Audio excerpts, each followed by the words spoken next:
We'll talk now about the concept of an infinite regress. An infinite regress is probably one of the more interesting things. The idea here is that with an infinite regress, there's the idea that I am caused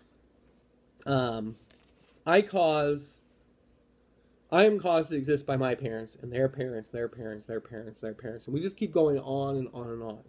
And the idea of an infinite regress is, well, why do we have to reach a first cause? Why do we have to reach something that actually caused itself to exist? Why can't we just have an infinite chain of things that were caused by another?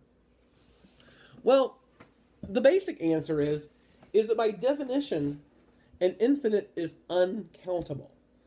And so if you ever reach something that was first, then you would not have an infinite. If I sit here and I count, like oftentimes in mathematics, we oftentimes see this where people be like 1, 2, 3, 4, 5, 6, dot, dot, dot, ellipses, and then they go infinite, and they'll try a little infinite sign. In mathematics, and when I was growing up, you'd go like, what are the multiples of 3? And they put 3, 6, 9, 12, 15, dot, dot, dot, infinite, right? And it was almost as if you could count eventually to that number. Eventually you would get to infinite. Well, no, you can never actually reach infinite. Why? Because if you ever reach something that is infinite, then it's not truly infinite. Infinite means it is completely uncountable. If you can count to it, even if it's via, just day after day after day, you will eventually never reach it. The Earth itself, like the number of molecules, the number of quarks, the number of just tiny little parts of our reality, that if you could ever, it is finite. I don't think any of us could ever count the number of molecules probably that even exist in, like this cup here. It would probably take, a scientist with a, electronic microscope counting the number of electrons in this thing. They could mathematically figure out, but in order to actually physically count them, it would take them, the rest of their life, and probably, their great-grandchildren would still be working on it. And in order to do that for the entire Earth is a huge number. But it is still a finite number of molecules, because it could still be counted too. Okay? And so it is not truly an infinite number. If it can be counted to, it is not infinite. It is still finite. Now, with that idea in mind,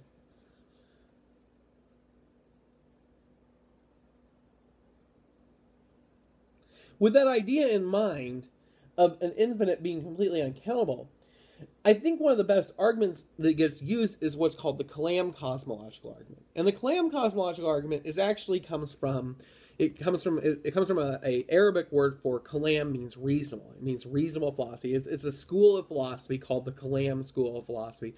It was created and put together by Arabic philosophers. And the idea here is I told you previously that after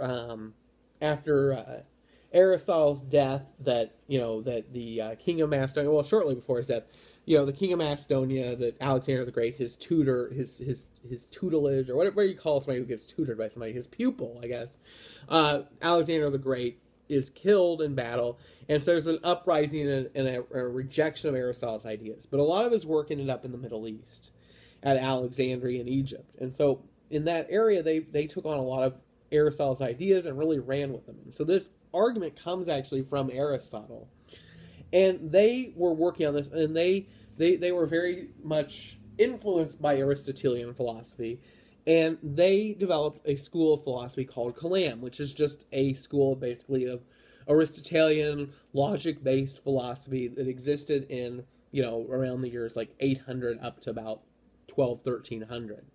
It was a period of great scientific experiments and great growth in that area intellectually.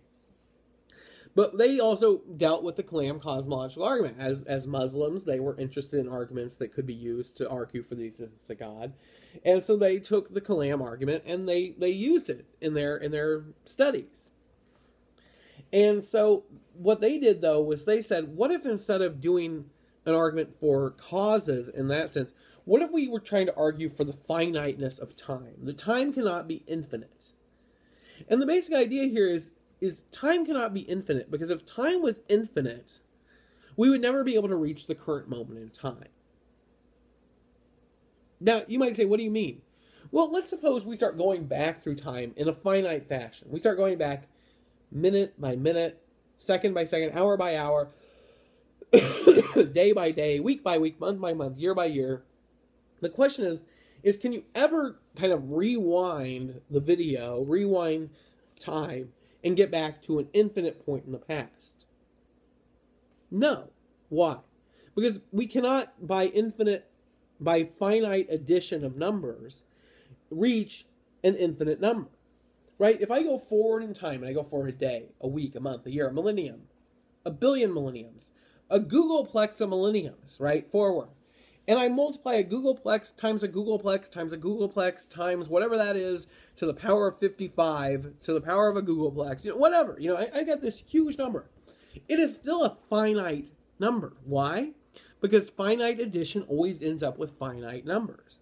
And so if you go through time in finite fashion, as one goes through time, one does not simply jump over infinite periods of time. One goes through time in a finite, measurable fashion, that one could never reach an infinite time in the past. And the idea here is, I always like to use the argument of, my kids are now big enough where this actually does apply. I used to use this kind of thinking about when I was a kid, and now I actually probably think about more with my own children. But, like, I sometimes will go on a walk with my kids. And I'll go on a walk, and, sometimes if they want to go a little bit farther, let's go up on this street over here. And what happens is eventually they get tired, and usually my 2-year-old's the one who wants to get carried. And that's fine, I'll carry him. And I end up carrying his bike, and I end up carrying him on my shoulders. And I always, this happens about once a week when we're out walking. Somebody will pull up beside us and go, or, somebody's in their driveway, and they'll be like, hey, that's the way to ride a bike. They'll make some kind of comment like that. Or, usually I kind of change that. But I usually laugh because it is kind of funny. Like, here I am carrying my kid's bike and my kid. He's supposed to be riding his bike. But the problem is he gets too tired to make the trip. Well, let's suppose that instead of just going around the block, instead we're going to walk over to, their mother's house, which is really not that far. So that wouldn't really apply, but suppose she lived 3 miles away versus, just, 3/4 of a mile away.